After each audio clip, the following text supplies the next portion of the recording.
Hello, good afternoon mga kabady, mga kapatid. Welcome sa aking vlog. Ngayon mga kabady, mga kapatid, for the first time na nag-charge ka ako ng Freon or gas sa mga kabady, mga kapatid, ng bagong Freon mga kabady, mga kapatid.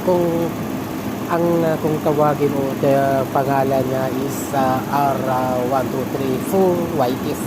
Kung sa yung dati mga kabady, mga kapatid, ay yung luma na tinatawag na R134A 134A. So dito makikita ito ngayon mga kabady, mga kapatid, na kung natabasin nyo yan, dito malulukit yan, R1234F. Ito yung bago ngayon na Freon mga kabady, mga kapatid.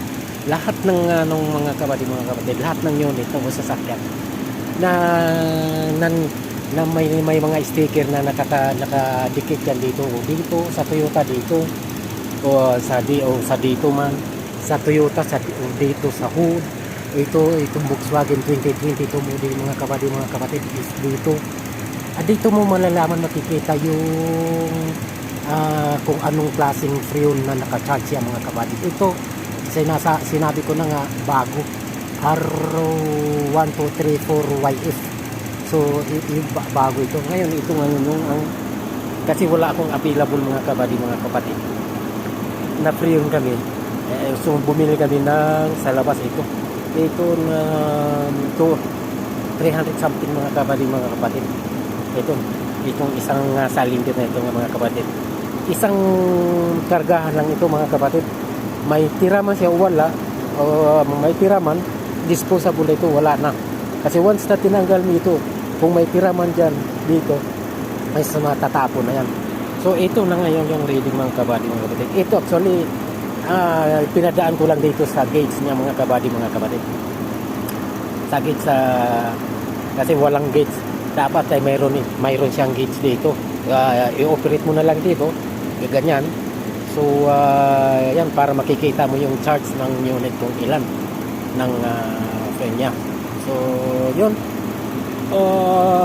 hanggang ng tawa ng nag-successful naman mga kabady, mga kapatid. Malamig na at ito clear na. Okay na yung okay na yung sa sinilit natin sa mahiwagaan natin red book mga kabady. Naging red color na at saka normal. Itong red color ay sa gulong niya mga kabady, kasi flat yung sa likuran mga kabady, mga kapatid. So yun, maraming salamat sa inyo mga kabady, mga kapatid, sa muling pagbablog. Sana huwag niyo hindi kayo magsawa sa pagsuporta sa ating mga video. Okay, bye bye.